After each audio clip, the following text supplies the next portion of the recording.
आपके लहू को गरमा रहे थे। अल्हम्दुलिल्लाह इस महफिल को इनेकात पज़ीर किया, इन्होंने अपने वक्त में से वक्त निकाला और यहाँ तशरीफ़ लाए। अल्हम्दुलिल्लाह इस बज़म को सजाया। अब इंशाअल्लाह हज़रत का नूरानी और इरफानी खिताब हम सुनेंगे और इंशाअल्लाह इनके बयान से अपने कुलूब व अज़हान को मुस्तफ़िज़ फरमाएंगे। अल्हम्दुलिल्लाह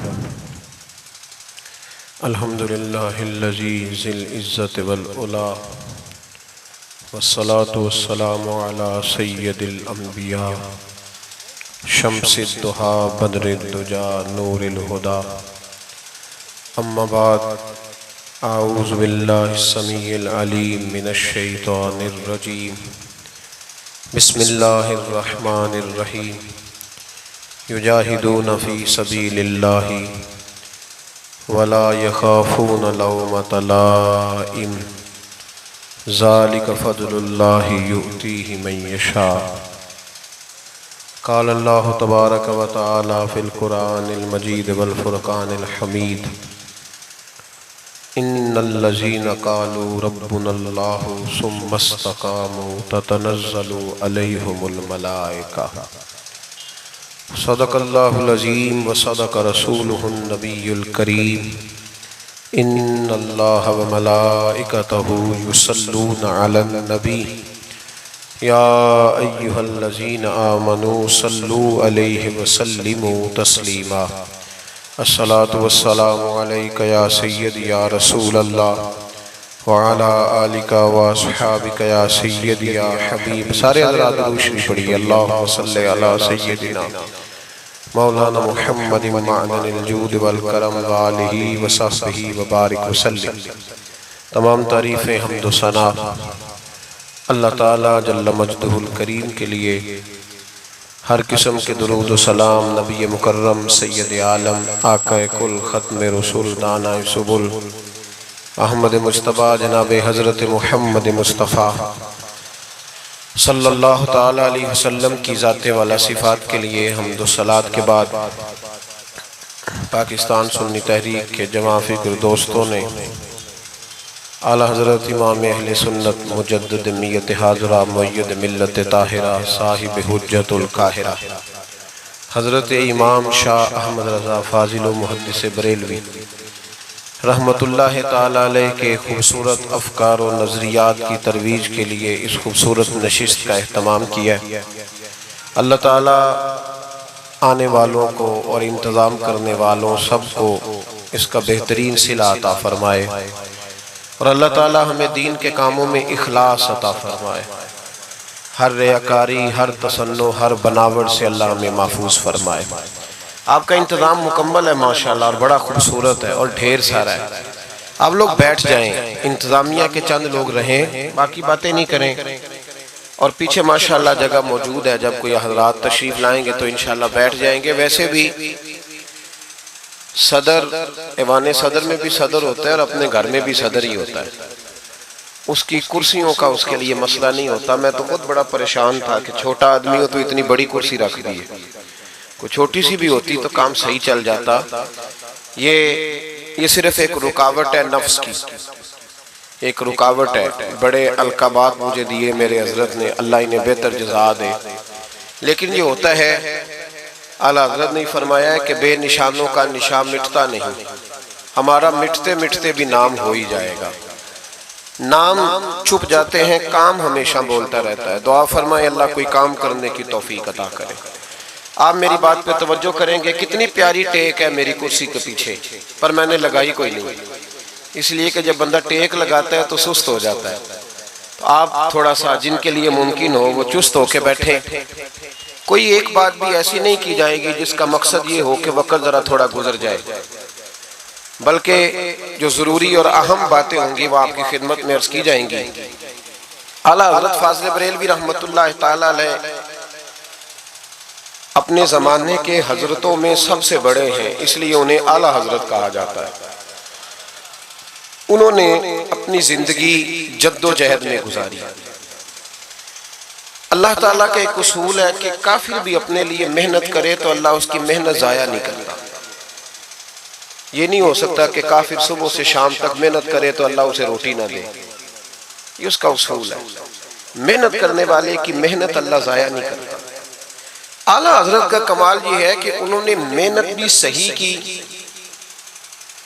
और मेहनत करने के लिए जो रंग इख्तियार किया अल्लाह के फजल से वो भी बिल्कुल दुरुस्त था। और फिर उन्होंने जद्दोजहद की तो खुलूस के साथ की। आज आला हजरत को ये अल्लाह ने शान अता फरमाई है कि हर मस्जिद के हर जुमे के बाद उनका सलाम पढ़ा जाता है, मुस्तफ़ा जाने रहमत पे लाखों सलाम। और हर यूनिवर्सिटी में आला हजरत पर तहकीक होती है। डॉक्टर सर ज़ियाउद्दीन जिन्होंने जो लोगों ने रियाजी ईजाद की है ना, उनमें एक नाम है, जो मैथ के उसूल बनाने वाले लोग हैं उनमें सर ज़ियाउद्दीन का नाम है। उनसे लेकर डॉक्टर अब्दुल कदीर खान तक। एक होता है एक आदमी महफिल का है पर यूनिवर्सिटी का नहीं है, माहौल होता है लोगों का। फाजिल बरेलवी का कमाल ये है कि मस्जिदों में भी उनका नाम गूंजता है और यूनिवर्सिटियों में भी गूंजता है। हर जगह उनका डंका है, हर जगह। और वो खुद कहते हैं सब ये सदका है अरब के जगमगाते चांद का, नाम रोशन जिसने तेरा ए रजा है कर दिया। कुरान पाक ने ना सूफिया की, औलिया की एक जमात गिनवाई है। मैंने अर्ज किया जी मैं ऐसे ही बोलता रहूंगा जैसे बोल रहा हूं, तो ठंडे आदमी के लिए जरूरी होता है कि उसे चुप करके सुना जाए। तो आप माशाल्लाह तशरीफ ले आए, अब आज गए तो मेरी या किसी की नजर ना पड़े तो रब रसूल की तो पड़ रही है नहीं। आप थोड़ी देर मेरी बात पे तवज्जो करें और बैठ जाएं। पीछे आने वाले दोस्तों को एक दोस्त बिठाता जाए और बाकी मेरी बात पे तवज्जो करें।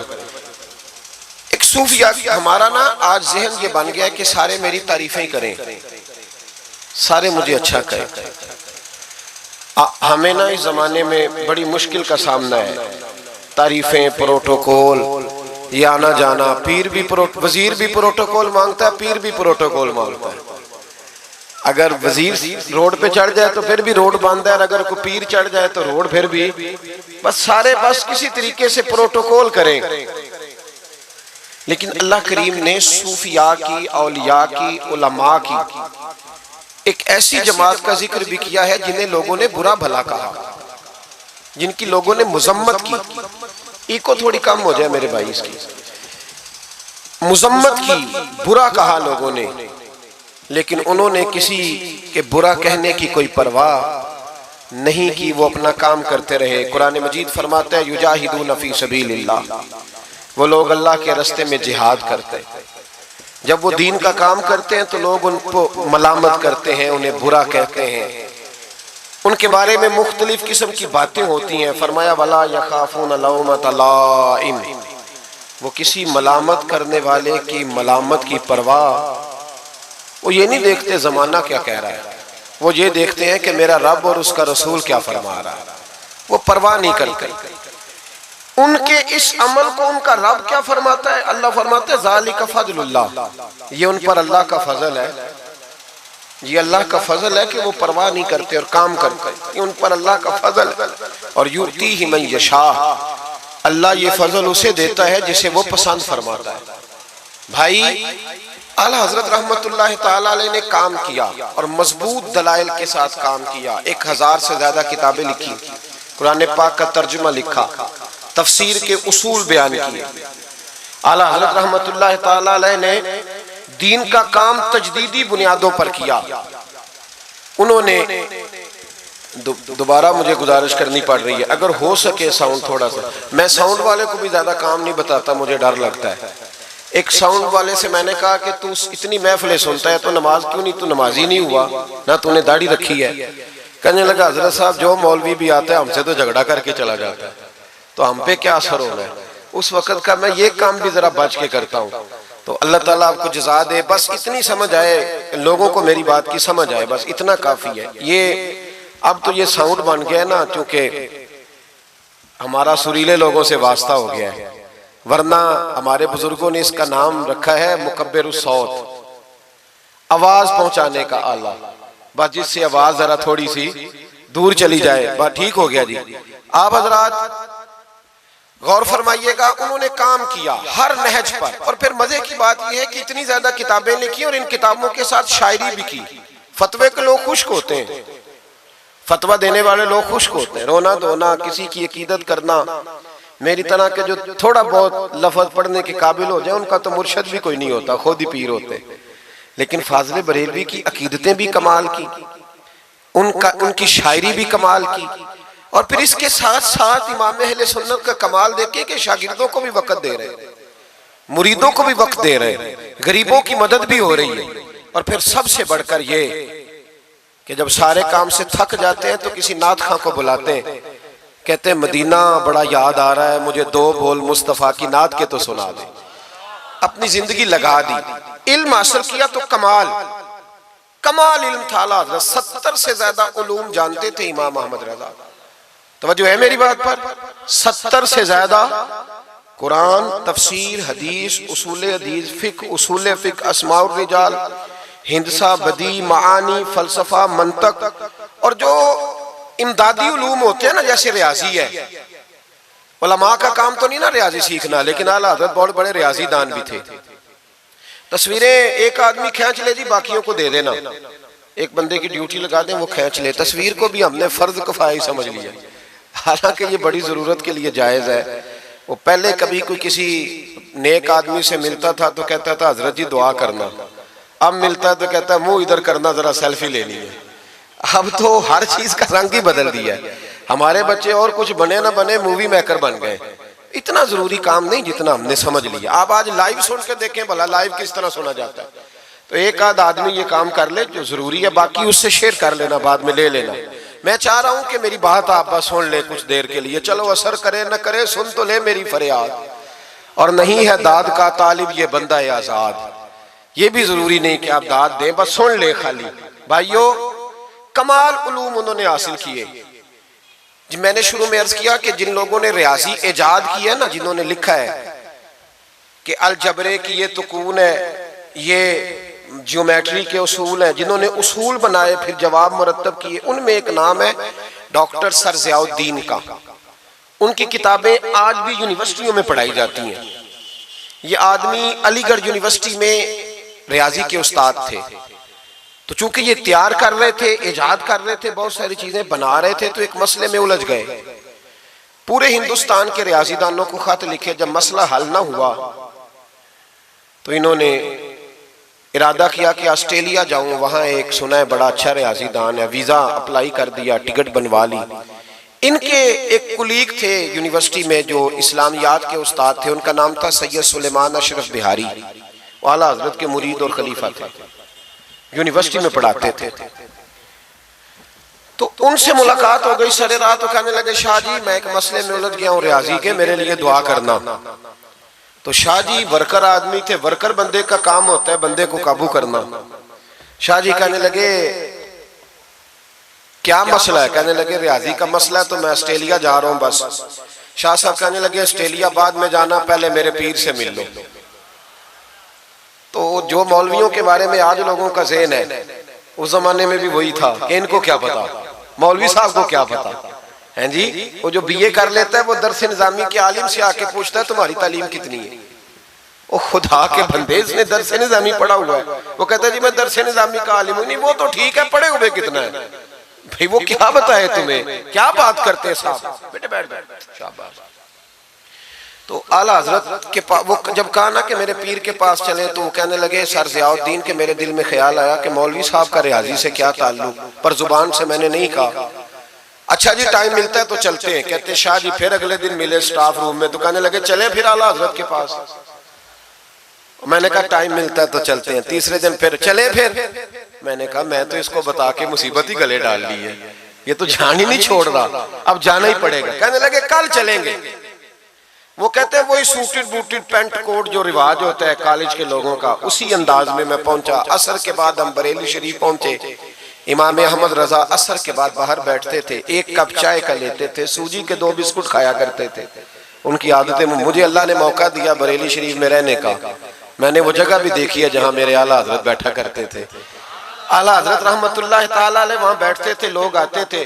सैयद सुलेमान अशरफ साहब पहुंचे, अस्सलाम वालेकुम हुजूर ये मेरे कुलीग है, रियाजी का एक मसला है। तो आला हजरत ने फरमाया चाय मंगाओ।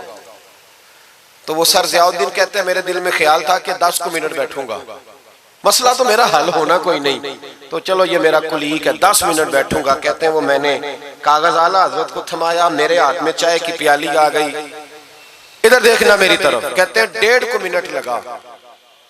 आला हजरत ने चंद लाइनें खींची और जब उन्होंने मेरे हाथ में मसला पकड़ाया तो चाय की प्याली मेरे हाथ से गिर गई। मेरा मसला जो कोई हल नहीं कर सका वो कर दिया। तो मैंने कहा हुजूर ये आपने कैसे, मैं होता ना आला हजरत की जगह तो मैंने कहना था जनाब बड़े पढ़े हैं, उस्ताद बड़े काबिल थे, हमारे तो बाएं हाथ की खेल है। पर वो आला हजरत थे ना, आजी भी आला दर्जे की थी। मेरे इमाम फरमाने लगे ये लो, कहा हुजूर आपने रियाजी कहाँ पढ़ी? फरमाने लगे जरा लफ्ज देखिए, फरमाने लगे फकीर का रियाजी से क्या ताल्लुक? फकीर का रियाजी से, मैं तो रसूलुल्लाह के दीन का छोटा सा तालिब इल्म हूँ, अगर पढ़ूंगा तो या अल्लाह का कुरान पढ़ूंगा या मोहम्मद अरबी का फरमान पढ़ूंगा। मेरा क्या ताल्लुक? वो तो हमारे पास लोग विरासत का मसला पूछने आते हैं कि एक शख्स इंतकाल कर गया तो उसकी बेटी को कितना मिलेगा, तो बेटे को कितना मिलेगा, तो बीवी है तो कितना मिलेगा, और अगर बच्चे नहीं तो बहन भाई को कितना मिलेगा। तो उसके लिए ना मैंने थोड़ी सी रियाजी सीखी थी। हमारा रियाजी से क्या रिश्ता? मैंने तो रियाजी भी लोगों को नबी पाक का दीन समझाने के लिए सीखी है। तो वो शख्स उठ के खड़ा हुआ, आला हजरत के हाथ चूमे और चूम के कहने लगा मौलाना आपको तो नोबल इनाम मिलना चाहिए, लेकिन सच्चे गुलाम थे ना मेरे नबी पाक के। आला हजरत फरमाने लगे तू नोबल इनाम को छोड़, तू चेहरे पे दाढ़ी रख, 5 नमाजें पढ़ा कर, समझ मुझे इनाम मिल गया। तू सच्चा गुलाम बन जाओ हुजूर का, समझ मुझे इनाम। भाई ये उनके इल्म का, फकाहत का ये आलम था। मेरी बात पे तवज्जो करें जी, बातें ना करें। आला हजरत रहमतुल्लाह ताला अलैह इस तरह उलूम हासिल किए। फिर जरा आगे देखिएगा, फिर उन्होंने पहरा दिया सारी जिंदगी, गलत बातें नहीं आने दी। मुसलमान मुतासर बड़ी जल्दी होता है, यूरोप की पक्की सड़कें देख के मुतासर हो जाते हैं, बस थोड़ा सा उसूल सही है तो मुतासर हो गए। तू भी उसूल पे अमल करना ताकि हमारा भी मुल्क अच्छा हो जाए। मसला तो अमल करने का है ना, वो अमल कोई भी नहीं करता, तो बस बातें ही बातें।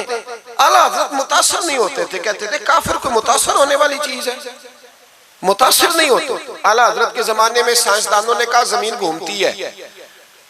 आज भी हमारे बच्चे पढ़ते ना जमीन गोल है, जमीन पढ़ते हैं कॉलेजों में।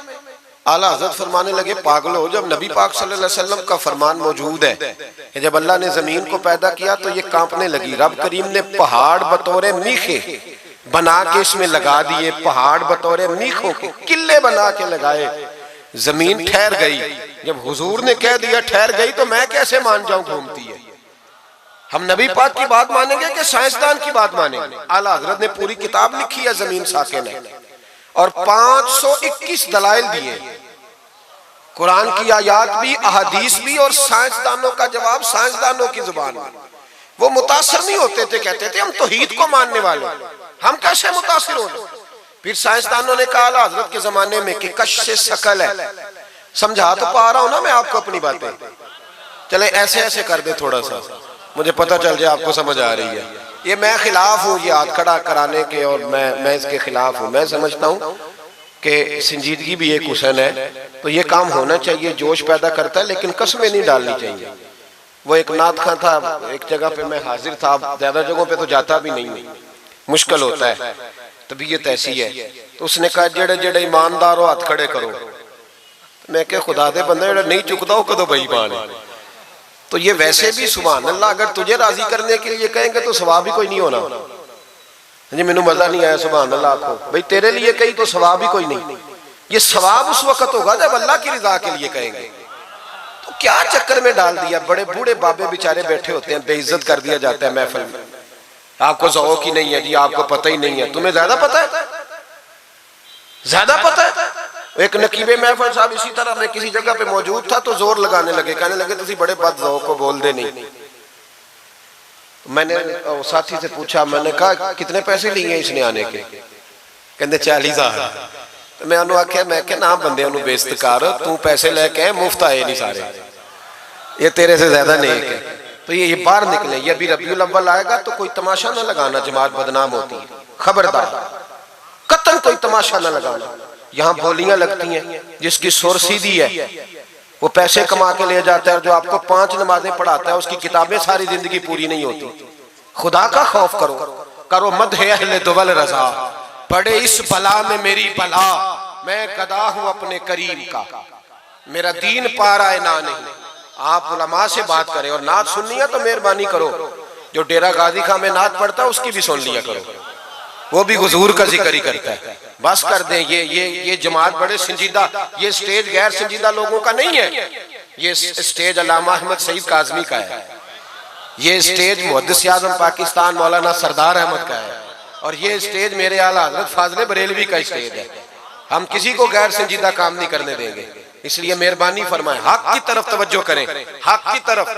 मुझे एक बच्चे ने आके कहा मेरे अब्बा जी इंतकाल कर गए, मैं बड़ी सारी महफिल कराना चाहता हूँ। मैंने कहा ज्यादा सवाब पहुंचाना है, आप देखोगे थोड़ा? कहता जी ज्यादा ही पहुंचाना है। मैंने कहा जा अपने शहर में घूम, जिस आलिम के पास फतावा रज़विया नहीं उसे खरीद के दे, तेरे अब्बे को ज्यादा सवाब मिलेगा, जा दे जाके। इसलिए कि 18-19 हजार की किताब है, जिस आलिम की तनख्वाह 10 हजार है वो कैसे खरीदेगा? ये वाली नेकी करो। ये किस चक्कर में कौम लग गई? मेहरबानी करें, बाहर आए। इतना नुकसान कर लिया हमने, या आपने कवाल अमीर कर दिए या पीर अमीर कर दिए। पीर और जाली, असली लोगों की बात नहीं करता, जाली पीर। मेरे पास एक बच्चा आया करता था, मैं मजमून पे ही रहूंगा लेकिन ये बातें करनी भी बड़ी जरूरी है।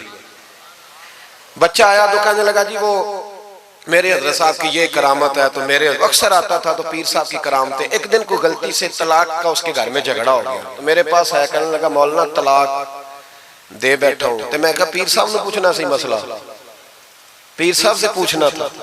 कहने लगे वो कहते हैं ये उलमा का काम है। तो मैंने कहा पीरी मुरीदी जुहला का काम है, मसला आलिम बताएगा और गंदम का तोड़ा कौन लेके जाएगा? जाहिल। बस करें, हजरत सुल्तान बाहू का फतवा है, बांझ इल्मो जो करे फकीरी, वो काफिर मरे दीवाना हो। बस करें, संजीदा लोग बने आप बड़े संजीदा लोग इसलिए आपसे आगे निकल गए कि संजीदगी इख्तियार की। तो मेरी बात पे तवज्जो करना। आला हजरत फाज़िल बरेलवी रहमतुल्लाह अलैह के जमाने में लोगों ने कहा कश से शकल है जी, वो क्या है? जमीन चीजों को अपनी तरफ खींचती है। ये नजरिया कब बना? एक साइंसदान ना बैठा था दरख्त के नीचे, तो उसने देखा कि सेब गिरा है तो वो भी जमीन पे आया है, अमरूद टूटा है तो वो भी जमीन पे आया है, अनार टूटा है तो वो भी जमीन पे आया है। तो कहने लगा जमीन में कशिश है, हर शय को खींचती है, और कश शक्ल का नजरिया बन गया। आला हजरत रहमतुल्लाह अलैह तक जब बात पहुंची तो आप फरमाने लगे साइंसदान पागल हो गए, साइंसदानों की जो अच्छी बात होगी वो मानी जाएगी, लेकिन जो बात दुरुस्त नहीं होगी वो तस्लीम नहीं की जाएगी। आप फरमाने लगे ये क्या बात हुई कि आधा किलो का सेब तो जमीन ने खींच लिया, अमरूद भी खींच लिया, अनार भी खींच लिया, और गुब्बारे में 1.5 छटाक हवा भर दिया, वो जमीन से खींचा नहीं गया, वो ऊपर उड़ गया है। फरमाने लगे ये कैसा कश से शकल है? 1.5 छटाक हवा होती है ना गुब्बारे में, वो जमीन से खींचा। आला हज़रत फरमाने लगे असल कश से शकल नहीं, असल बात यह है कि हर चीज अपनी असल की तरफ लौट जाती है, हर चीज अपनी असल की तरफ। फरमाने लगे हवा की असल ऊपर है तो गुब्बारा उसे ऊपर ले गया। अनार सेब अमरूद जमीन से पैदा हुए थे तो वापस जमीन पे आ गए, वापस। आज भी डॉक्टरों ने बड़ा परेशान किया हुआ है, हम लोग जाते हैं सुन सुना के आ जाते हैं, इल्म नहीं ना होता। अल्लाह करे हम आला हजरत को पढ़ने वाले भाई भाई हमें समझ आए हमारे बुजुर्ग हमारा तहफ़्फ़ुज़ कहाँ का। डॉक्टर के पास जाएं, डॉक्टर साहब बच्चा बीमार है, तो डॉक्टर साहब कहते हैं किसी को खांसी तो नहीं घर में, किसी को नज़ला तो नहीं, पहले तो नहीं किसी को बुखार, तो पूरा इंटरव्यू दे लेते हैं भाई उसकी क्या वजह जी, अगर हो तो फिर कहने लगे अगर किसी को बुखार हो तो फिर बच्चे को भी हो जाता है, किसी को खांसी हो तो बच्चे को भी। समझ आ रही है? कहते हैं ना डॉक्टर इस तरह से, ये बीमारी किसी और को तो नहीं फैमिली में। तो मैंने कहा डॉक्टर साहब आप क्या बात कर रहे हैं? नबी पाक सल्लल्लाहु अलैहि वसल्लम ने फरमाया है कि बीमारी मुताद्दी नहीं होती, एक से दूसरे को नहीं लगती बीमारी, एक से दूसरे को। ये सही बुखारी में मौजूद है। नबी पाक सल्लल्लाहु अलैहि वसल्लम से एक शख्स ने कहा हुजूर मेरे ऊंट को खारिश पड़ गई, और वो जो ऊंट खड़ा है उसकी वजह से पड़ गई है। तो क्या मेरे महबूब का समझाने का अंदाज है? मेरे करीम रसूल फरमाने लगे तेरे ऊंट को तो उस ऊंट से खारिश पड़ी है, बता उस ऊंट को कहां से पड़ी थी? तेरे ऊंट को तो वहां से पड़ी, कैसा अंदाज, उसको कहां से पड़ी? बंदा चुप कर गया, कहने लगा यार रसूलल्लाह उसे तो कुदरती पड़ गई है। तो हुजूर फरमाने लगे फिर इसे भी कुदरती पड़ी है। डॉक्टर कह रहा है जनाब खांसी है तो खांसी लग गई, शुगर है तो शुगर। ओ भाई सुन, अगर तू ये कहेगा ना कि एक से दूसरे को बीमारी लगती है, तो जिसकी माँ फालज की मरीज है उसके बच्चे उसकी खिदमत करेंगे? जिसके बाप के वजूद पे रेशा पड़ जाएगा बच्चे करीब जाएंगे कि हमें बीमारी ना लग जाए? इतनी कमजोर। डॉक्टर कहते हैं कजन मैरिज ना करो, बच्चे बीमार पैदा होते, और कौम चुप करके सुन लेते। डॉक्टरों को बताओ कि हम डॉक्टरों पर ईमान नहीं लाए, अल्लाह रसूल पे लाए हुए। हमारा ईमान अल्लाह रसूल पे है, डॉक्टर पे नहीं है। जो सही बात करेगा डॉक्टर वो मानेंगे, गलत बात नहीं तस्लीम करेंगे। ये मेरे आला हजरत की फिक्र है। डॉक्टर कहते हैं कजन मैरिज ना करो, बच्चे बीमार पैदा होते हैं, तो मौला अली और हजरत फातिमा का रिश्ता क्या है? नबी पाक सल्लल्लाहु अलैहि वसल्लम ने खुद अपने सगे चचा की बेटी जनाब उम्मे हानी को दावत निकाह दी थी। कजन मैरिज में कोई मसला होता तो हुजूर ये काम करते थे। कजन मैरिज हो तो बच्चे बीमार पैदा नहीं होते, कजन मैरिज हो तो बच्चे हसन और हुसैन जैसे पैदा होते। इस तरह के नौने हाल अल्लाह ताला अता करता है, उनके तरीकों पर चलने वाले पैदा होते हैं। खुदा का खौफ करो। आप जैसे एक मैं रावलपिंडी में था तो एक बच्चा कहने लगा जी ये मिसवाक के साइंसी फायदे बयान कर दे। मिसवाक के, तो मैंने कहा बेटे साइंस अगर कह भी देना मिसवाक नहीं करनी चाहिए तो हमने फिर भी करनी है। सारी साइंस कहे ना करो तो हम फिर भी मिसवाक, इसलिए कि मिसवाक करना मेरे मुस्तफा का तरीका है सल्लल्लाहु। आला हजरत ने अकीदा तौहीद मजबूत किया। एक और चक्कर है बाबा जी का, बाबा जी सरकार जो एक महीना ना नहाए वो छोटा बाबा, और जो 6 महीने गुसल न करे वो बड़ा बाबा। बाबा जी को नमाज नहीं सीधी आती और बाबा जी सरकार बने हुए, हाल ही कोई नहीं, जो अल्लाह के खाते पढ़ गए। और बाबा किस्मत का हाल बता रहा है, दरवाजे पे रोटियां मांगने आते हैं, किस्मत का हाल बताते हैं। अपनी इतनी खराब है कि मांगते फिर रहे, और कौम बेचारी हाल दिखा रही है, हाल बता रही है। अपना ये बेड़ा गर्क हुआ। मुझे आपका तो नहीं पता, हमारे देहातों में ना ये कभी कभी सोना भी डबल करते थे मांगने वाले। यहाँ भी होता है ये काम जी, वो सोना लाओ जी तुम्हारा सोना डबल कर दे। वो पता तब चलता है जब सिंगल भी गायब हो जाता है। बावों के लग गए, कौम फूकों पे लग गई। मुझे एक शख्स करामा सुनाने लगा, कहने लगा मेरे हजरत साहब के पास लोग दूर दूर से दम कराने आते हैं। और मैंने कहा दम कराना जायज है, तवीज देना जायज है, लेकिन मैंने किसी हदीस में नहीं पढ़ा कि कोई बंदा यमन से हुजूर के पास दम कराने आया हो, मिस्र से दम कराने आया हो। दम कराना बिल्कुल दुरुस्त है, हम खुद करते कराते हैं, लेकिन ये असल दीन नहीं। नबी पाक के पास ना कोई शाम से तवीज लेने आया ना दम कराने आया। रसूल पाक के पास तो जो भी आया करता था नबी पाक का दीन ही सीखने आता था। तो दीन की बात कर, दम दुरूद की ना सुना, ये तो जिमनी बात है, ये तो ज़ैली बात है। आला हजरत दरवाजे पे खड़े थे, एक बाबा मांगने वाला आ गया। आला हजरत से कहने लगा 10 रुपए दो वरना आपका मकान उलट दूंगा। ये नफसियाती कब्जा कर लेते हैं। तो माँ भी बडेरी कहती है दे दो कहीं वाकई ना उलट दे। आला हजरत ने ये अकीदा नहीं हमें सिखाया कि हम रस्सियों से डरते फिरें। इतना कमजोर ईमान, लोग अपने साये से डरने लग गए। बाबा जी कह गए, और छोड़ बाबा जी के मुंह से कौन सा कुरान हदीस निकलता है, बस कर दे। किस चक्कर में कौम को डाल दिया। आला हजरत रहमतुल्लाह अलैह दरवाजे पे खड़े, फिक्रे रजा से मीनार है ना, तो सुनो फिर फिक्रे रजा क्या है, सुनो फिर ये रजा के नेज़े की मार है कि अदू के सीने में गार है, किसे चारा जोई का वार है कि ये वार वार से पार है। आला हजरत रहमतुल्लाह अलैह दरवाजे पे खड़े थे, बाबा जी आ गए, कहने लगे 10 रुपए दो। 10 रुपए का माना उस जमाने में यही था जो आज 10,000 का माना है। 10,000 मांग लिया, कहने लगा दो नहीं तो मकान उलट दूंगा। आला हजरत फरमाने लगे तू 10 के 20 मांग, मैं देने को तैयार हूं, पर मकान उलटने वाली बात गैर शरीया, ये वापस ले ले। शरीयत तुझे ये कहने की इजाजत, मेरी बातों की समझ आ रही है आप हजरात को? वो कहने लगा नहीं मैंने उलट देना है। आला हजरत की वालदा बूढ़ी औरत अंदर से बोली, कहने लगी अहमद रजा दे दो, फकीरों से नहीं उलझते। तो आला हजरत फरमाने लगे अम्मा जो सच्चा फकीर हो मैं तो उसके कदमों में बैठने को तैयार हूं, पैर चूमने को तैयार। हम तो निस्बतों पे मर मिटने वाले लोग, लेकिन बात वो करे जो रसूलुल्लाह की शरीयत इजाजत देती है। जिसकी इजाजत नहीं देती हम वो बात करने की इसे इजाजत नहीं देंगे। उसने कहा जी मैंने उलट देना है। इतनी बात हुई तो आला हजरत के जो शहजादे थे ना छोटे, मुफ्ती आजम मीर मौलाना मुस्तफा रजा खान साहब, वो मकान की दूसरी छत पर, डबल स्टोरी मकान था, तो ऊपर वाली छत पे खेल रहे थे। उनका पैर फिसला, वो गर्दन के बाल अंदर गिर गए, अंदर से शोर उठ गया, बच्चा गिर गया। बच्चा, वो फकीर भी सीधा हो गया, देखा ना, नहीं ना पैसे दिए, तो शहजादे गर्दन के बाल गिरे ऊपर वाली मंजिल से। लेकिन सुन्नियों, किधर खो गए मैं और आप? मेरे आला हजरत का अकीदा सुनो। फाजिल बरेलवी अंदर नहीं गए, हालांकि हुजूर अलैहिस्सलाम का फरमान मौजूद है कि औलाद आदमी को बुज़दिल कर देती है, औलाद के हाथों बंदा कमजोर हो जाता है। अंदर नहीं गए, वहीं खड़े रह के कहने लगे, अम्मा मेरा एक बेटा है, मेरा 1000 भी हो तो मैं सारा नबी पाक की शरीयत पे कुर्बान कर दूंगा, लेकिन किसी बावे की मैं गलत बात मानने को तैयार है। आला हजरत की जुबान से ये लफ्ज निकले तो साहबजादे उठ के दौड़े आए, कहने लगे, अब्बा जी जरा इधर तो देखें, मैं दूसरी मंजिल से गिरा हूं पर मुझे खराश भी कोई नहीं आई, मुझे खराश भी कोई नहीं आई, देखे मेरे कपड़ों को मिट्टी भी नहीं लगी। आपके 2-3 मुरीद खड़े थे, कहने लगे, हुजूर ये आपकी करामत है। आप फरमाने लगे, मेरी करामत नहीं, ये मेरा अकीदा है, तौहीद है, ये मेरे रब पर ईमान है, खराश नहीं आई। अब उस फकीर को फरमाने लगे, आला हजरत के तू कहता था मकान उलट दूंगा, चल उलट ना, फिर 10 रुपए नहीं लेने, उलट। चुप कर गया। तो आला हजरत, लोग कहते हैं मौलवी साहब के पास क्या है?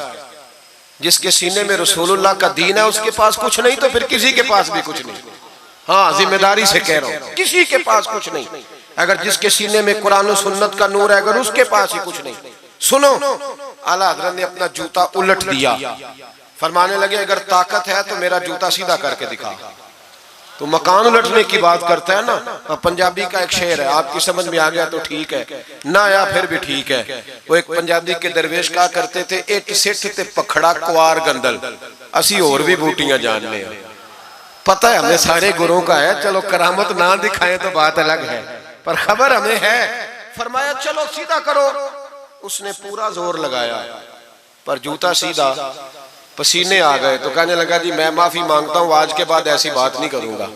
आला हजरत वली थे तो वली सखी होता है, जेब से हाथ निकालने, फरमाया तू 10 मांगता था, अल्लाह 20 लेके जा, लेकिन गैर शरी बात खुदा ना बस करो। जो हमें हमारे बुजुर्गों ने नजरियात दिए उन पर कायम रहो। अकीदा रिसालत, आला हजरत के जमाने मुबारका में एक मौलाना ने कह दिया कि हुजूर के बाद भी कोई नबी आए तो खत्म नबूवत में फर्क नहीं पड़ता। तवज्जो है मेरी बात पर? इधर देखो मेरी तरफ। आला हजरत ने पता क्या जवाब दिया? आला हजरत फरमाने लगे, तू कहता है आ जाए तो फर्क नहीं पड़ता, हम कहते हैं आए क्यों हुजूर के बाद? हमें जरूरत ही कोई नहीं, हमें कोई हुजूर ने कमी छोड़ी, हमें हाजत ही नहीं, आए क्यों? आला हजरत ने फतवा कुफ्र दिया। एक मौलाना उठे तो कहने लगे, जैसा इल्म नबी पाक को है वैसा जानवरों पागलों सबको है। फिर वो कहने लगे, मेरी बात का ये मतलब था, वो मतलब था, सच्चे दिल से, बड़े ठंडे दिमाग से। देखिए मैं कोई ऊंचा नहीं बोल रहा, कोई जोश में नहीं हूं। देखो एक बंदा कहता है जैसा इल्म नबी पाक को मिसाल देता है कि ऐसा अताई इल्म तो जानवरों पागलों सबको हासिल है। वो कहता है मेरा ये मतलब है, मेरा वो। हमारा सवाल ये है कि तुझे ये बात कहने की जरूरत क्या है? बोले है कोई जरूरत? नहीं तुसी बोल दे नहीं यार, हाँ तो कर दे, है कोई जरूरत? भाई मतलब जो बात में बयान करना है कि ये मतलब था तो वो मतलब था, तो ये बात कहनी चाहिए, क्यों कही?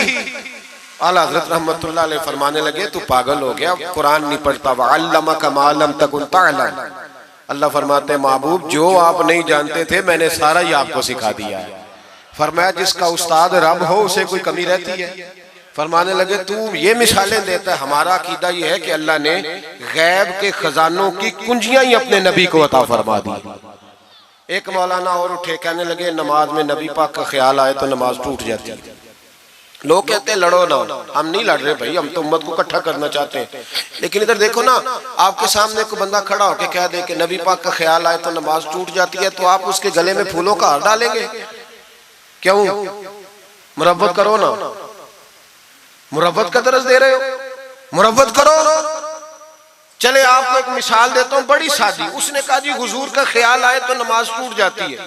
नमाज में आप दुरूद शरीफ के बाद दुआ पढ़ते, दुआ कौन सी है? रब्बना इग़फिर ली आती है ना आप सबको, पढ़िए जरा। रब्बना फ़िरली, इसका तर्जुमा क्या है? या अल्लाह मुझे भी बख्श दे और मेरे माँ बाप को भी। तो जब ये दुआ मांगी तो अब्बा जी का ख्याल नमाज में आया कि नहीं आया? अम्मा जी का? सुन्नी थोड़ा सा अगर आप समझे ना, मेरा सुन्नी एक ही बात करता है, जब इससे कोई बंदा कोई मसला पूछता है ना तो सुन्नी कहते हैं मैं तो पढ़ा हुआ ही नहीं। ओ खुदा के बंदे, आज पढ़ के जाना सारी महफिल, और आइंदा जुमा भी अपने खतीब के पास पढ़ना जरा ध्यान से, फिर अगला भी पढ़ना, फिर तो इंशाल्लाह कहेगा नहीं मैं पढ़ा हुआ नहीं। भाई नमाज में आयत पढ़ते रब्बना फ़िरली, तो अब्बा जी का ख्याल आता है कि नहीं?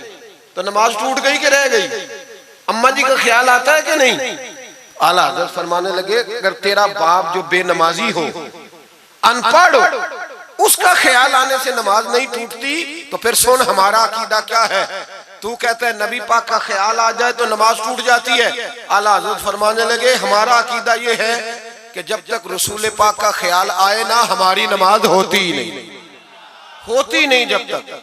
कुछ लोगों ने कह दिया नबी पाक हमारी तरह बशर है। ओ भाई देखो ना, आज खबर मिली है कि हॉलैंड ने फिर से खाके शाया कर दिए।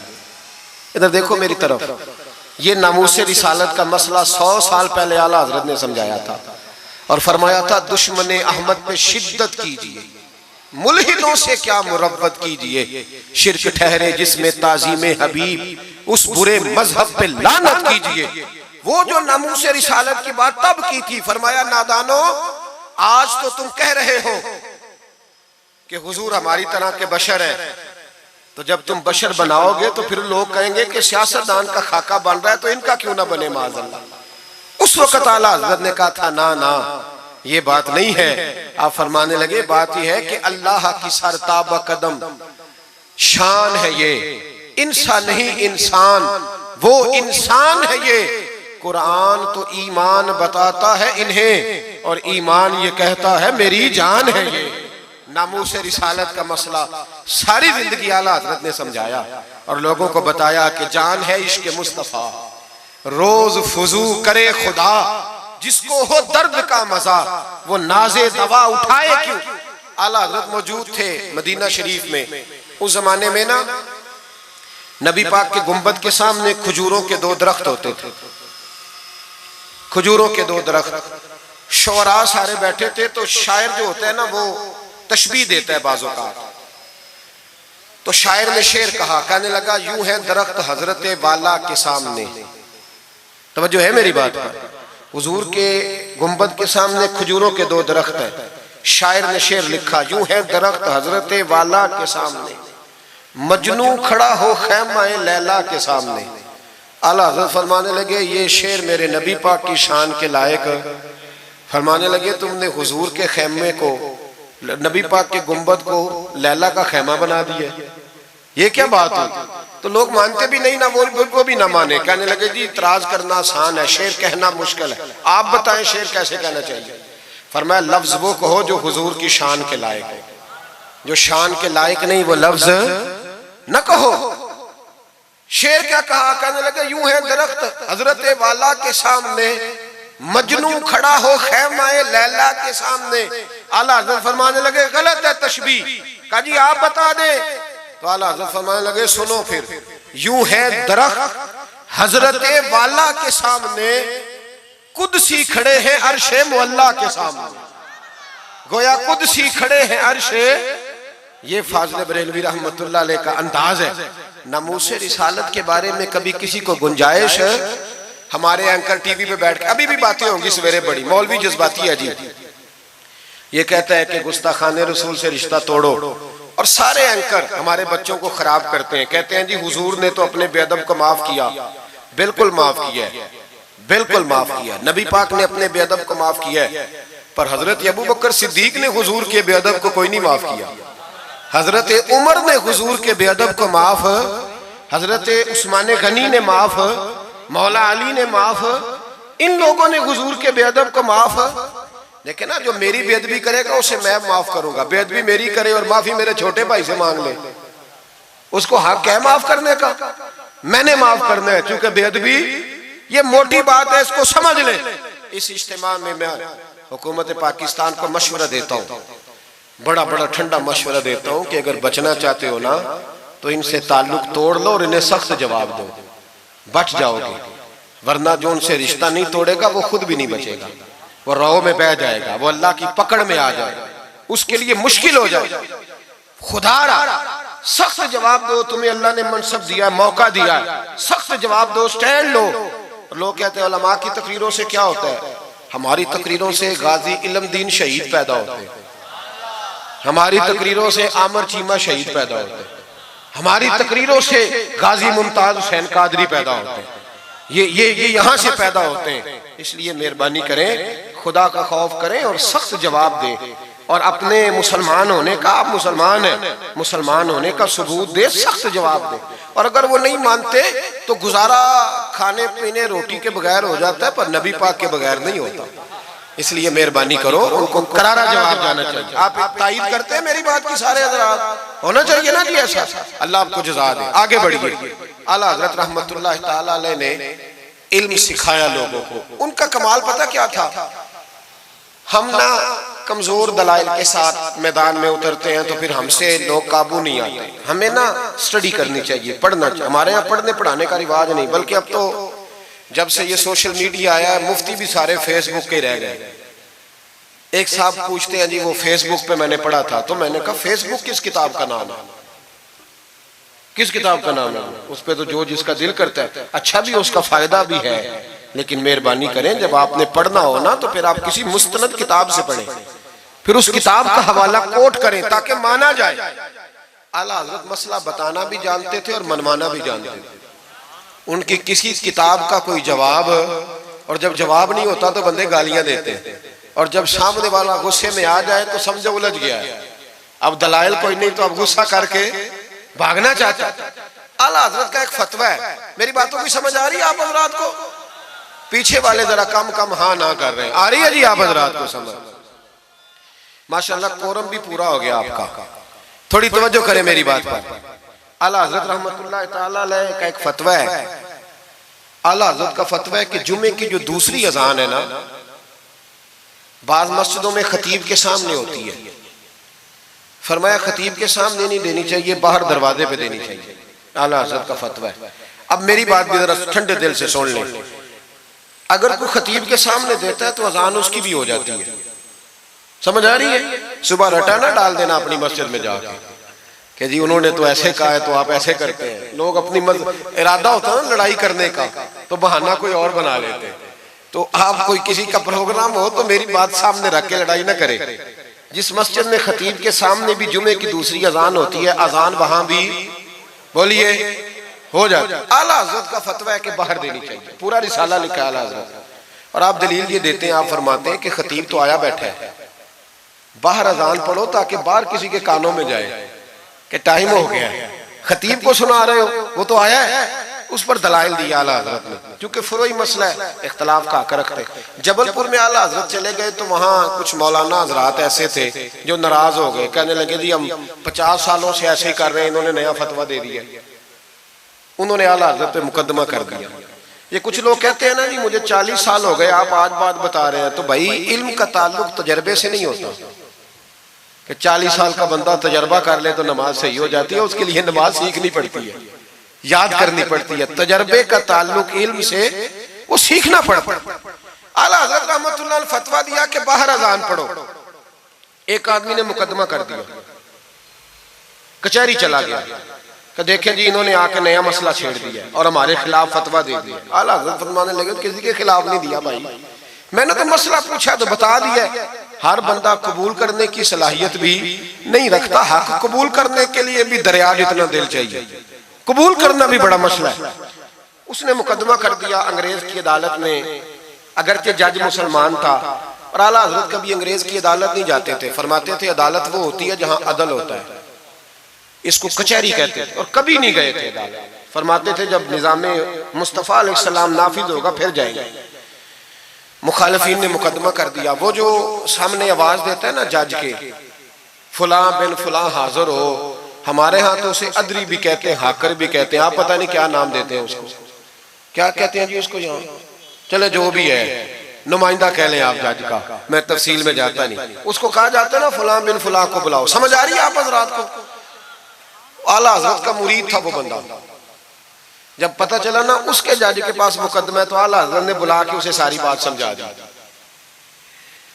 वो मुखालिफीन जब कचहरी पहुंचे तो आला हजरत गए कोई ना, वो कहने लगे देखा वो आया नहीं, हम जज साहब को कहेंगे वो तो अदालत को भी कुछ नहीं समझता, देखो ना नहीं आया, जरा मसाला लगाएंगे और जल्दी फैसला होगा। जज मुसलमान था, उसने केस सारा पढ़ा, समझ गया कि मसला यह है कि एक मौलाना कहते हैं अजान खतीब के सामने दो, दूसरे कहते हैं वहां दो। जब बारी आई ना उस केस की, केस पढ़ के ना तो अपने उस नुमाइंदे को कहने लगा मौलाना अहमद रजा बिन नकी अली खां को बुलाओ। उसको आला हजरत ने समझाया हुआ था। उसने पता क्या किया, जज के कुर्सी के सामने खड़े होके तो कानों में उंगलियां दे ली, कहने लगा मौलाना अहमद रजा वल्द नकी अली खां हाजिर हो। तो जज कहने लगा वो बाहर जाके कहने लगा जी यही बात तो मेरे आला हजरत फरमाते हैं, यही तो वो कहते हैं कि उन बाहर जाके खतीब तो आया बैठा है, यही तो वो कहते हैं, यही तो मसला है। वो जज उसी वक्त कहने लगा उनको आने की कोई जरूरत नहीं, वो जो भी कहते हैं सही कहते हैं, मसला उनके हक में। मुल्के सुखन की शाही तुमको रजा मुसल्लिम जिस सिमत आ गए हो सिक्के बिठा दिए। ये कमाल था इमाम अहमद रजा फाज़िल बरेलवी। बात कहनी भी आती थी और बात मनवानी भी, मनवा ली अपनी बात। वो उलमा भी बड़े काबिल थे, उन्होंने रुजू कर लिया, कहने लगे जी आपकी बात अकलन भी ठीक है, नकलन भी ठीक है, लिहाजा हम मानने को। पीलीभीत में आला हजरत चले गए। आला हजरत का फतवा है कि मुरीदनियों का पीर साहब से पर्दा वाजिब है जी, याद रहेगा आपको। और आला हजरत का ये फतवा है कि किसी बुजुर्ग की कब्र पे जाना है तो 4 हाथ दूर खड़े रहना है, करीब नहीं जाना। तवाफ करना हराम है कब्र का। बोसा लेने में भी इख्तलाफ है। आला हजरत फरमाते हैं मेरा मसलक ये है कि बोसे से भी बचो। मेरा नजरिया ये है कि बोसा 4 हाथ दूर खड़े रहो। 4 हाथ यहां तक होते हैं, चले आप बालिश कर ले, 4 बालिश दूर खड़े रह के फातिहा पढ़ो। किसने मलंगों को इजाजत दी है कब्रों पे माथा टेकने की, जब आला हजरत मना कर रहे हैं? सारा कुछ उनके खाते में डाल देते हो जिन्होंने सारी जिंदगी लोगों को मना करने में गुजार दी। मैं कभी कभी कहा करता हूं मेरे आला हजरत बड़े मजलूम है, बड़ा जुल्म हुआ, हर ऐब उनके खाते में डाल दिया गया, हालांकि वो पहरेदारी करते रहे नबी पाक की शरीयत। फरमाया दूर खड़े रह के फातिहा पढ़ो। और आला हजरत से किसी ने कहा था मैं बुजुर्ग के मजार पे कई दफा आया हूं, फैज नहीं मिलता। आप फरमाने लगे तुम मजारों पे गैर शरई हरकतें करते हो, तो बाबे तो तुमसे नाराज हो गए अल्लाह के वली, वो तुम्हारे ऊपर फैज की निछावर कैसे करें? तुम तो उनको तंग करते, गैर शरई हरकतें करते मजारात। लेकिन बस मौज है लोगों की, लगे हुए। मेहरबानी फरमाएं, तवज्जो करें। आला हजरत रहमतुल्लाह अलैह को एक शाह जी थे पीलीभीत के रहने वाले, उन्होंने जलसे पे मदऊ की, आप तशरीफ ले गए। हालांकि कम जाते थे, लिखने लिखाने के आदमी थे, पढ़ने पढ़ाने कम जाते थे, उन्होंने बुलाया तो तशरीफ ले गए। हमारे यहाँ तो अब टेलीफोन है ना जी, तो मिनट मिनट पे लोग पूछते हैं कहाँ पहुंच गए हो, कहाँ पहुंच गए हो, अब कहाँ आ गए। उस जमाने में खत होता था, खत डाल दिया जाता था इस तारीख को जलसा है, जवाबी खत आता था पहुंच जाएंगे। आला हजरत ने खत लिखा शाह जी को मैं आ जाऊंगा। जिस दिन आला हजरत पहुंचे उनको पता नहीं था कि उनके आने का टाइम हो गया। आला हजरत पहुंचे तो शाह साहब, शाह जी उनका लकब था बुजुर्गों का, वो शाह जी ना मुरीदनियों के बीच बैठे तवीज़ लिख रहे थे। आपको पता है मुरीदनियां ही ज्यादा नजराना देती हैं तवीज़ का, मुरीद तो पूरा पूरा देते हैं, इसलिए उनका पीर ज्यादा अमीर होता है। तो वो तवीज़ लिख रहे थे, मुरीदनियां बैठी थी दाएं बाएं। आला हजरत जैसे ही पहुंचे नजर पड़ी, अब तो बड़ी मुसीबत है, कोई रोकने वाला नहीं। अब तो जाली पीर की सदारत में लोग जलसा कर लेते, उसे तस्दीक हो जाती है। इतने बड़े मुफ्ती बैठे थे मेरे जलसे में, हमने अल्लाह रसूल का दिया खाना है, तो खुदा का खौफ करना चाहिए, रसूलुल्लाह के दीन से वफा करनी चाहिए। गलत आदमी की कभी सपोर्ट ना करें, वरना नबी पाक को क्या मुंह दिखाएंगे। मेरे आला हजरत रहमतुल्लाह ताला अलैह जब पहुंचे, शाह जी को देखा मुरीदनियों में बैठे तो वापस आ गए। लोगों ने कहा वो तो आला हजरत तो जा रहे, तो जा रहे।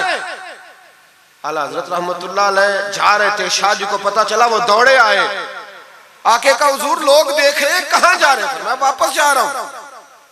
कहने लगे कुछ तो ख्याल करें, लोग क्या सोचेंगे। आला हजरत के हाथ में छड़ी थी, जोर से जमीन पे मारी। फरमाया जो नबी पाक की शरीयत का ख्याल नहीं करता मैं उसका ख्याल करूं, जो शरीयत का ख्याल नहीं करता उसका ख्याल करूं।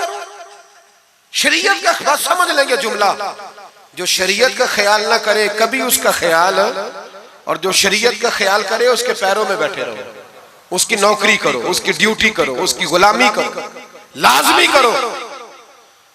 वो शाह जी ने एक दलील दी, कहने लगे हुजूर ये जो मुरीदनियां होती हैं ये बेटियों की तरह होती हैं। तो आला हजरत फरमाने लगे तरह ही होती हैं, बेटियां तो नहीं ना होती।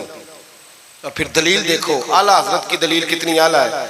आला हजरत फरमाने लगे शाह जी कुरान ने नबी पाक की अजवाज को मोमिनों की माएँ कहा है, वह अजवाजुहु उम्महातुहु, नबी की बीवियां तुम्हारी माएँ हैं।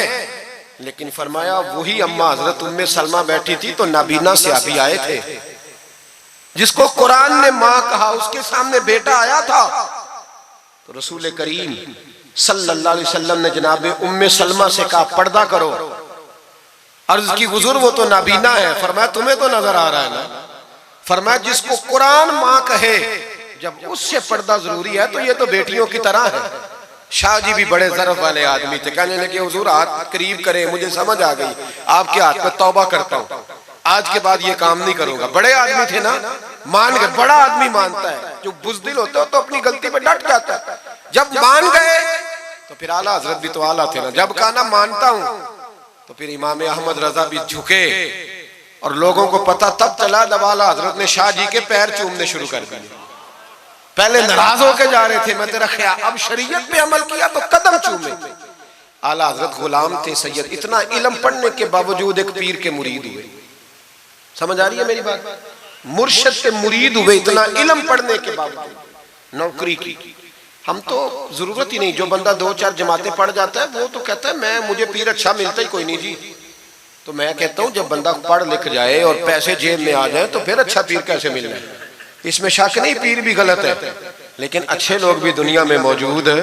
ये हो नहीं सकता कि अच्छे लोग हो ना, लेकिन हम किसी नेक आदमी की गुलामी करना पसंद नहीं करते। हम रश देखते हैं किधर ज्यादा है, रश के पीछे। आला हजरत मुरीद हुए और पीर खाने की नौकरी की। जब ड्यूटियां लगती थी आस्थाने पे तो मेरी तरह का तो कोई मौलवी कहीं मुरीद भी हो ना तो पीर खाने पे जाके स्टेज पे बैठना पसंद करता है। लेकिन आला हजरत फरमाया करते थे मेरी बाथरूम पे ड्यूटी लगाओ, मैं वो वाली नौकरी करूंगा, उससे मेरा नफ्स कुचला जाता है। वो इतने बड़े आलिम हो, फरमाया करते थे मेरी वो ड्यूटी लगाओ जो सबसे छोटी है। आजी इस दर्जे की थी, इतनी अजमतों, इतनी फजीलतें। और फिर जब इतना कुछ अल्लाह बंदे को देता है ना, इतना उसे तकवा, फिर उसे अल्लाह बसीरत की रोशनी देता है। हुजूर फरमाते इत्तकु फिरासतिल मोमिन फइन्नहु यंजुरु बिनूरिल्लाह, मोमिन की फिरासत कल्बी से डरो, वो अल्लाह के दिए हुए नूर से देखता है। आला हज़रत रहमतुल्लाह ताला अलैह, उनके खलीफा थे सैयद नईमुद्दीन साहब मुरादाबादी, तफसीर खजाइनुल इरफान लिखी उन्होंने। सैयद साहब के एक दोस्त थे सैयद दीदार अली शाह साहब, लाहौर में उनका मज़ार है। जब दाता साहब जाए ना तो मुहद्दिसीन के मज़ारों पे भी जाया करें। मलंगों के मज़ारों पे रश रहता है, उलमा की कब्रों पे जाता ही कोई नहीं, वहां भी जाया करो। इन लोगों ने बड़ी खिदमत की है दीन की। हजरत सैयद दीदार और दाता साहब तो फिर देखे ना, उनकी किताब पढ़े। दाता साहब सूफिया के भी इमाम है, उलमा के भी इमाम है, कमाल कर दी। तो मेरे भाई हजरत जनाब सैयद दीदार अली शाह साहब सैयद नईमुद्दीन मुरादाबादी रहमतुल्लाह ताला अलैह के दोस्त थे। सैयद दीदार अली शाह साहब रहमतुल्लाह अलैह मिलने गए सैयद नईमुद्दीन साहब से, तो सैयद नईमुद्दीन साहब तैयार थे बरेली शरीफ जाने के लिए। सैयद नईमुद्दीन साहब बरेली जाने को तैयार थे। उम्र में भी आला हजरत से बड़े थे दीदार अली शाह साहब। तो कहा दीदार अली शाह, और मुरीद और खलीफा भी किसी और के थे, सैयद शाह फजलुर रहमान गंज मुरादाबादी रहमतुल्लाह अलैह के मुरीद और खलीफा। कहने लगे चल यार मैं बरेली शरीफ जा रहा हूँ, आला हजरत से मिला के लाओ। तो दीदार अली शाह साहब ने अजराए मोहब्बत, दिल लगी में नहीं बंदा बात करता, कहने लगे मैं किसी के पास क्यों जाऊं, मैं खुद बहुत बड़ा आलिम हूं। कहा चलो यार इमाम अहमद रजा के पास चले। कहने लगे वो मैंने सुना है कि वो जात के पठान है और तबीयत के सख्त है, तो मैं नहीं जाता। उन्होंने जबरदस्ती मनवाया, कहने लगे चल यार चलते हैं। ले गए साथ। बरेली शरीफ जब पहुंचे ना तो असर की जमात की आखिरी रकत थी, जमात अत्ता याद में बैठी थी। पहुंच गए। अब सैयद नईमुद्दीन साहब सैयद दीदार अली शाह साहब से कहने लगे कि शाह जी वुजू है? कहने लगे नहीं मेरा नहीं। कहने लगे मेरा है, मैं जमात में जाऊं? आप जाइए। वो जाके जमात में शामिल हो गए। सैयद दीदार अली शाह साहब कहते हैं मैं कुएं पे एक तालिब इल्म था, छोटा सा, पानी निकाला हुआ था उसने। मैं समझा कोई बच्चा है जिसकी ड्यूटी लगी है वुजू कराने। हमारे मदरसे के बच्चों के साथ भी बड़ा जुल्म होता है ना। वो दाल जो कोई नहीं खाता वो मदरसे में पकती है। हाँ हाँ, बड़ा जुल्म होता है इन बच्चों के साथ। इसकी पूरी दास्तान है, कभी को मुझसे पूछे तो मैं बताऊं। बहुत बड़ा जुल्म होता है। एक मोहतरम साहब एक दिन कह रहे थे तंजीमुल मदारस की मीटिंग में कि मैंने जी कभी मदरसे का खाना चखा नहीं, मेरे लिए जायज नहीं तो मैं चखता नहीं। मैंने कहा साहब अब चखना, और मेरी ख्वाहिश है आप भी वही खाना खाएं जो ये बच्चे खाते हैं। ये रसूलुल्लाह के दीन के तालिब इल्म है, इसलिए इनके साथ जुल्म होता है। मुझे यूनिवर्सिटियों में जाने का मौका मिलता है। 2-3 दिन पहले भी मैं national textile university Faisalabad lecture देने गया था। ठाठ बाट है यूनिवर्सिटियों के बच्चों को। इनका क्या असर करता है? ना सोने को जगह ना बैठने को जगह। वो जो शोर वाले नात खां थे वो पुजारों में घूमते हैं, और ये नबी पाक के दीन के तालिब इल्म रात की दाल पड़ी है तो कहते हैं थोड़ा पानी डाल के इसको खा लो। ये जुल्म इनके साथ करते हो। और फिर मैं बड़ी तकलीफ से बात करने लगा हूं। हदीस बयान की जाती है कि तालिब इल्म के कदमों के नीचे फरिश्ते पर बिछाते हैं। नीचे फरिश्तों ने पर बिछाए हुए हैं और उनकी गर्दन पर कुर्बानी की खालें लादी हुई है, जैसे गधे पे लादी जाती है। इसके बारे में हदीस आई थी। अल्लाह का खौफ नहीं आता? आपने और मैंने मदरसे के बच्चों को इज्जत नहीं दी, इसलिए मदारस की रौनकें खत्म हो गई। और मुझे शिकवा है मदारस चलाने वालों से भी, इनसे प्यार करो। ये गरीब घरों के होते हैं, ये गरीब घरों के होते हैं। इनकी माएँ भेजती हैं कि चलो कुछ बन जाएंगे, लेकिन इनके साथ जो सलूक होता है वो अच्छा नहीं होता। इनके साथ इनकी ड्यूटी है, सारे मदरसे की ईंटें इन्होंने उठानी है, सारी नौकरियां इन गरीबों ने करनी है। खुदारा डरो अल्लाह ताला से। आला हजरत रहमतुल्लाह ताला अलैह के मदरसे का एक बच्चा खाना लेके आया घर से। चलो बात आ गई तो पहले ये कर लूं। आप इतिकाफ बैठे हुए थे, इफ्तारी लेके आया तो जरा देर से पहुंचा। आला हजरत को जलाल आया तो एक थप्पड़ हल्का सा गर्दन, ओए तू जल्दी नहीं आता? बच्चा कहने लगा गलती हो गई, एहतियात से आऊंगा। रास्ते में खेलने लग गया, बच्चा जाके सो गया। तरावी आला हजरत ने बड़ी मुश्किल से पढ़ी, और तरावी के बाद मौलाना अमजद अली आजमी साहब साहिब बारे शरीयत को कहने लगे जाओ कोई तालिब इल्म को ढूंढ के लाओ। मलकुल उलमा मौलाना जफरुद्दीन बिहारी से कहने लगे मेरा कलेजा फटता है, उसे बुलाओ। वो किधर गया? उसकी क्या गलती थी? बच्चा छोटा था। ढूंढो। सारी रात उलमा ढूंढते रहे, तालिब इल्म छोटा था। बड़ी तकलीफ में होते हैं ये बच्चे। हमने ये वक्त गुजारा है। मैं देर से जब जलसे से आता हूँ तो मैं इनकी रजाइयाँ सीधी करता हूँ, मैं इनके कपड़े देखता हूँ, मेरा कलेजा फटता है। ईद के मौके पर इन्हें वो वाले जोड़े दिए जाते हैं जो बाजार में बिकते हैं। इन्हें खैराती समझ के रोटी दी जाती है सिर्फ इसलिए कि ये रसूलुल्लाह का दीन पढ़ते पढ़ा। वो बच्चा किधर है? उसको बुलाओ। सारे उलमा ढूंढते रहे, लेकिन वो तालिब इल्म मिला नहीं। सारे ढूंढते रहे। वो कहीं सो गया, ठंड थी, सफों में छुप के सो गया। सहरी के वक्त उठा, मेरे आला हज़रत सारी रात सोए नहीं। सहरी के वक्त वो आया तो लोगों ने देखा कि करोड़ों लोगों का पेशवा, बेहिसाब फजाइल रखने वाला आलिम दीन इमाम अहमद रजा एक गरीब तालिब इल्म के सामने अत्ताहियात की हालत में बैठ के हाथ बांध दिए। तो कहने लगे भूल गया था, बूढ़ा हो गया हूं ना, कुछ बातें ज़हन से उतर जाती है, माफ कर दे बेटा, गलती हो गई। जितने उलमा थे रोने लगे, हुजूर आप ये क्या कह रहे हैं? फरमाया यार छोटा सा फूल सा दिल था बेचारे का, टूट गया हो, चल माफ कर दे, आइंदा नहीं करता। कहने लगा हुजूर आप जैसे राजी हैं मैं भी राजी हूँ। फिर फरमाने लगे यार नाबालिग तो माफ करने का भी हक नहीं रखता। पर उसका हाथ पकड़ के अपने चेहरे पे मारा, बदला ले ले। फिर जेब से पैसे निकाल के दिए और फिर कहने लगे अमजद अली, जफरुद्दीन, देख रहे हो ना सारे, मैंने बदला भी दिया है, माफी भी मांगी है और मैंने पैसे भी दिए हैं। अगर अल्लाह ने कयामत के दिन इस तालिब इल्म के बारे में पूछा तो मेरी गवाही दोगे ना? कहोगे ना यार, कहोगे ना? ओ भाई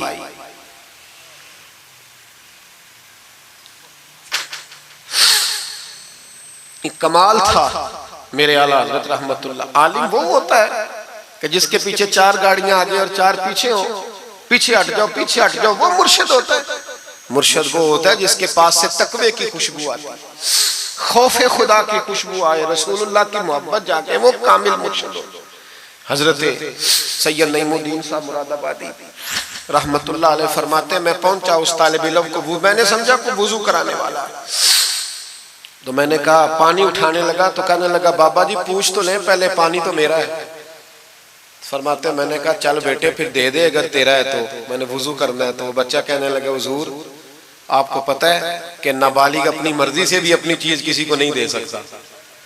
मौलाना दीदार अली शाह साहब फरमाते मेरे दिल पर चोट लगी। मैंने कहा दीदार अली, अहमद रजा के मदरसे के तो नाबालिगों का इल्म भी तुझसे ज्यादा है, नाबालिगों का ये हाल है तो बड़ों का क्या हाल होगा। फरमाते हैं कि वुजू उस बच्चे ने किया, फिर मैंने पानी भरा, वुजू करके मैं मस्जिद की सीढ़ियां चढ़ रहा था। सैयद नईमुद्दीन साहब की नमाज रहती थी, वो मुकम्मल कर रहे थे, आला हज़रत सीढ़ियां उतर रहे थे, उनके पीछे पीछे हाथ बांध के लोगों को चलते देखा तो मैं समझ गया यही आला हज़रत है। आला हज़रत की करामत थी कि सैयद की आंखें देख के पहचान जाते थे कि सैयद है।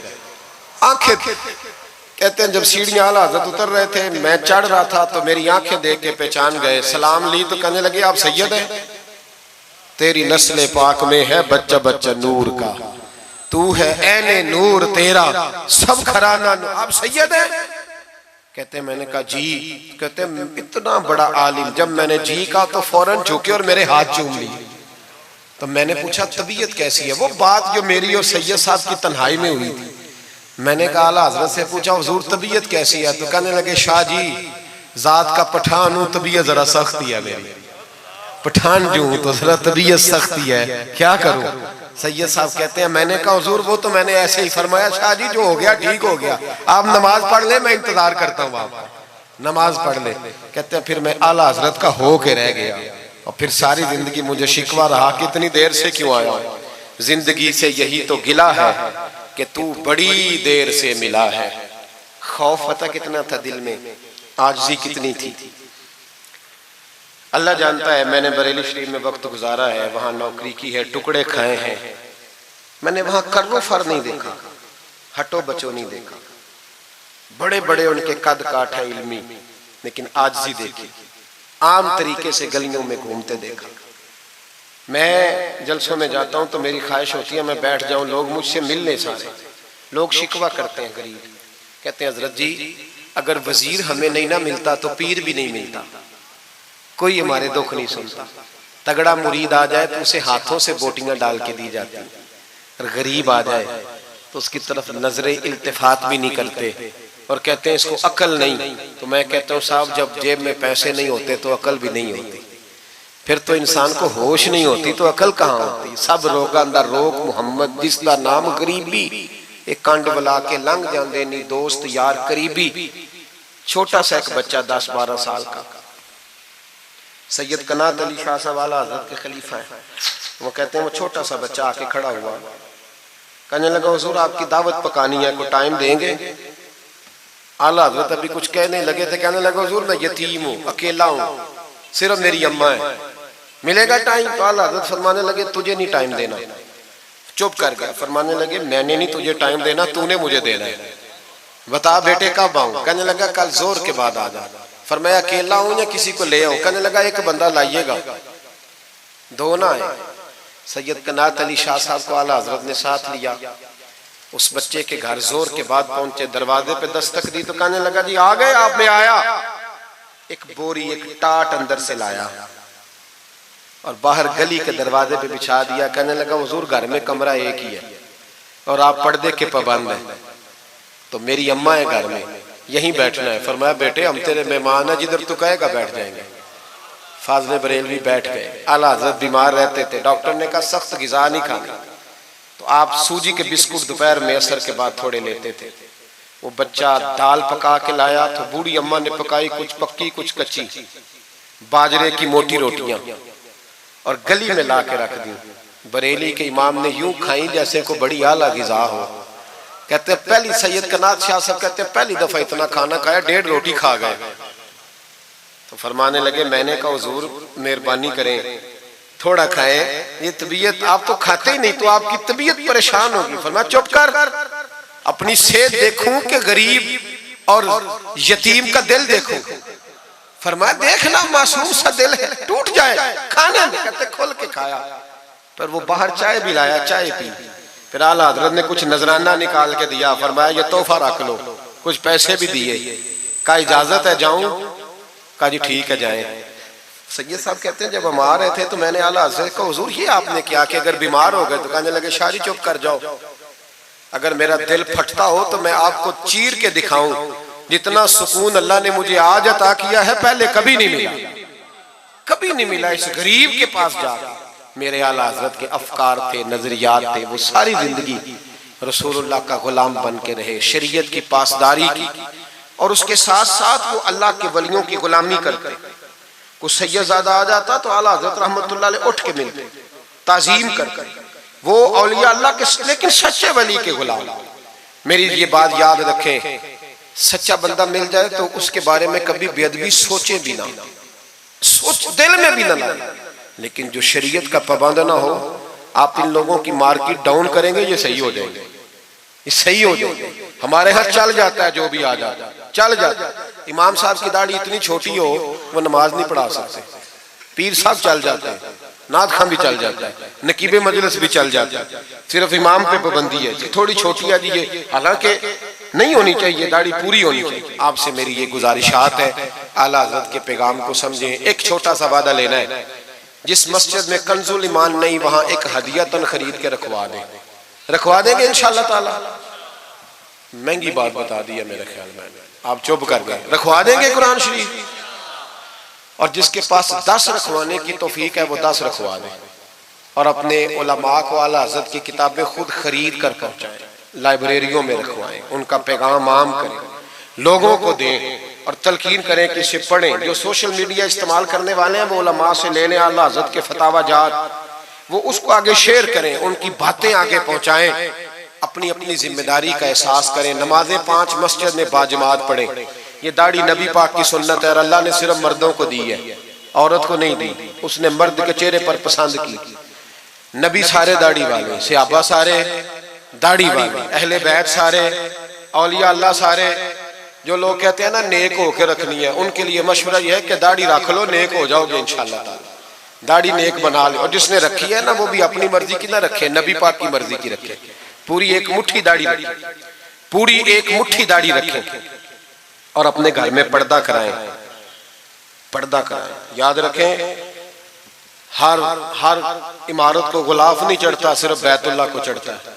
हर कुरान, हर किताब को गुलाफ नहीं चढ़ता, सिर्फ कुरान पाक को चढ़ता है। हर बीबी पर्दा नहीं करती, सिर्फ सैयदा फातिमा की मानने वाली पर्दा करती अपनी। और याद रखें, वो बेटा, वो भाई, वो शौहर मुजरम होगा जिसकी बीवी पर्दा नहीं करती। खुदा रहा, ये आला हज़रत का मिशन है, पैगाम है। ये वाहद वली है आला हज़रत औलिया अल्लाह में से वाहद। हर वली की अलग अलग शान होती है ना, जिसमें वो मुमताज होता है। जनाब सिद्दीक़ अकबर सदाकत में बात, हालांकि सखी भी बड़े, एक शान इन्हें इनफिरादी मिली आला हज़रत। आला हज़रत की ज़ौजा अपने दौर की बहुत बड़ी वलिया थी, और बाकायदा पढ़ी हुई नहीं थी, लेकिन इतनी शनासा हो गई थी कि आला हज़रत कहते किताब उठा के ला तो किताब ले आती, फलानी किताब ला ले आती। छुरी के साथ कलम बना के रखती, स्याही रखती, कागज देती। आखिरी उम्र में मेरे आला हज़रत ने फरमाया तूने बड़ी खिदमत की, मांगा कुछ नहीं, कुछ मांग ले। तो अम्मा जी उठ के करीब बैठ गई, कहने लगी कुछ देना है ना तो मेरी बख्शिश की दुआ कर दे। अंदाज देखो, बीवी, बाहर लोग तकरीरें सुनते हैं, घर वाले किरदार देखते हैं, इसलिए घर वालों को मुतासिर करना, जरा वो किरदार देखते हैं, वो तकरीर नहीं ना सुनते, किरदार देखते हैं। आला हज़रत ने फरमाया मैं तेरे लिए दुआ करूं? तो कहने लगी मैंने जलवतें और खलवतें सारी देखी हैं, मैंने दुख और सुख आपके साथ बिताए हैं, मैंने आपको हर हाल में रसूलुल्लाह का गुलाम देखा है। तो इतने सच्चे आदमी से दुआ कराऊंगी तो अल्लाह जरूर मेरी बख्शिश फरमाए।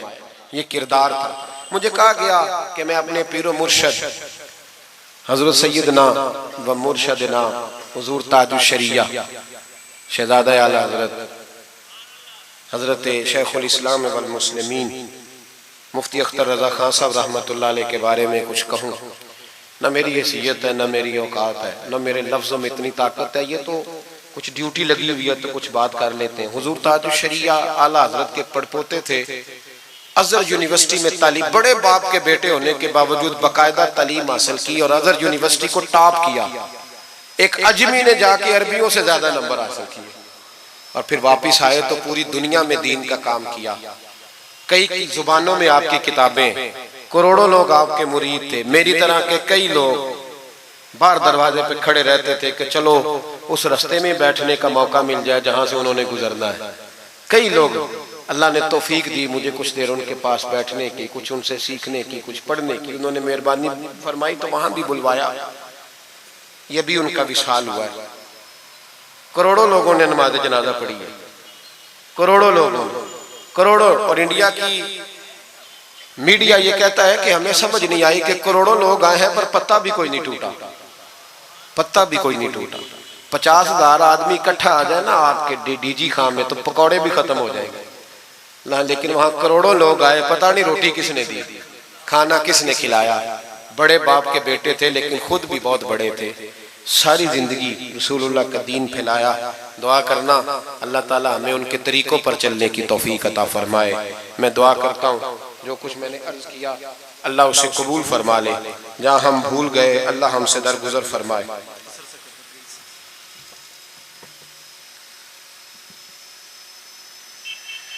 आप मुझसे अगर कहेंगे तो फिर सोशल मीडिया पे तो बड़ी बातें कौन कौन सी बयान करूंगा।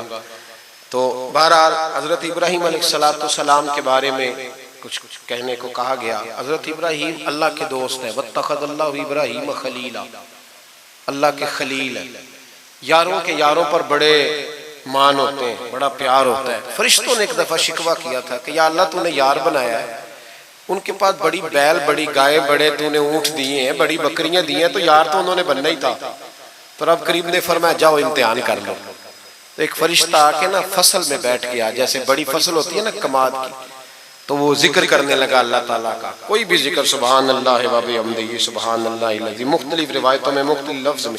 हजरत इब्राहीम को सुना तो बड़ा मजा आया, तशरीफ ले गए ढूंढते ढूंढते। तू जिक्र कर रहा था, कहाँ? फरमाने लगे फिर जिक्र सुना मुझे मेरे रब का। कहने लगा पहले मर्जी से कर रहा था, अब आपकी मर्जी है तो पैसे लगेंगे। क्या लेगा? कहने लगा सारे ऊंट ले लूंगा। फरमाया तेरे हुए ना इल्मा विच फसा सानू, तू यार दी गल सुना सानू। तो हजरत इब्राहीम अलैहिस्सलाम ने सारे ऊंट दे के जिक्र सुना। थोड़ा और करो। तो फरिश्ता कहने लगा सारी गायें ले लूंगा फिर करूंगा। फरमाया तेरी हुई, तेरी। कहा जनाब सुनाता हूं। सुनाया। थोड़ी देर के बाद कहने लगे और जिक्र करो। कहने लगा सारी बकरियां ले लूंगा। फरमाया तेरी हुई। ये जिक्र का भी एक नशा है, यार की बात का भी एक नशा है, ये नात की भी एक लज्जत है। ये जब लग जाती है तो फिर रोज दिल करता है, रोज। फरमाया सारा कुछ तेरा हुआ। जब सब दे बैठे तो कहने लगे थोड़ा और सुना। कहने लगा आप क्या दोगे? तो आप फरमाने लगे जानवर संभालने के लिए तुझे किसी की मदद की भी तो जरूरत है ना, तो मुझे रख ले, मैं तेरी मदद करता रहूंगा, तो मुझे रब का जिक्र सुनाते रहे। तो हजरत इब्राहीम अलैहिस्सलाम ने जब फरमाया तो फरिश्ता कहने लगा ऐ अल्लाह तूने सही बंदे को खलील बनाया, ये इस काबिल है कि तेरा खलील। आप भी मेहरबानी करें, कुछ दे अल्लाह के रास्ते में, कुछ दे अपने इदारों की, मदारस की, मसाजिद की, गरीबों की, यतीमों की मदद करें ताकि अल्लाह की खिल्लत का मामला हो। औरतों के महफिल मिलाद के बारे में पूछा गया। औरतें मिलाद करेंगी घर के अंदर करें, लेकिन गुजारिश ये है कि आवाज मर्दों तक न जाए और सिर्फ खवातीन का इज्तिमा हो, उसमें मर्द ना हो। कोशिश करें औरत की आवाज का भी पर्दा है तो वो इस तरह महफिल मिलाद करें कि ज्यादा से ज्यादा बापर्दा रहे, लेकिन जाना चाहिए, शरीक होना चाहिए। जाएंगी तो दीन का पता चलेगा। अल्लाह ताला तौफीक अमल अता फरमाए। हमेशा मिदहत खैरुल अनाम में गुजरे। दुआ है ये उम्र दरूद व सलाम में गुजरे। आखिर दावाना अनिल हम्दुलिल्लाह।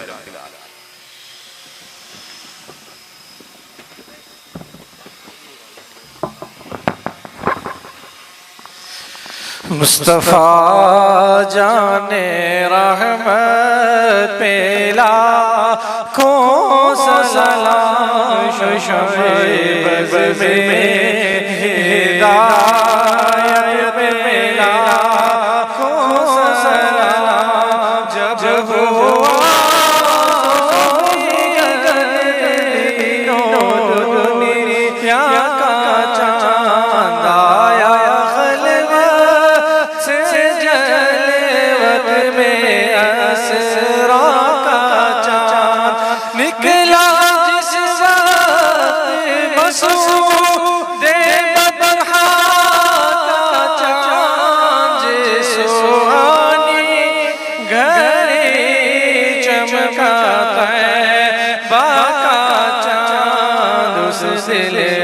रोज साथ पे लाखों सलाम मुस्तफा जाने रहमत लाखों सलाम किस्साए तू रो मेराज समझे कोई फर्क मतलब वो तालिब का देखे कोई बेहोश जलवों में गुम है कोई किसको देखा ये मूसा से पूछे कोई आँख वालों के हिम्मत में लाखों सलाम मुस्तफा जाने रहमत में लाखों सलाम भूखे प्यासों का गम किस कदर दिल में था आ गया साइल का निवाला दिया बादशाहों ये शाही तो देखो जरा कुल जहां मिलके और जो पीरो फिजा उस शिकम की क़नाअत पे लाखों सलाम मुझसे खिदमत कुदसी कहे हाँ रज़ा वो रज़ा आला हज़रत बरेली के शाह जिनकी घर घर अदा सुन्नते मुस्तफा डालती क़ल्ब में अज़मते मुस्तफा जिसका सुन्नी मनाते हैं यो मेरा उस इमाम अहले सुन्नत लाखों सलाम मुस्तफा जाने रहमत पे लाखों सलाम।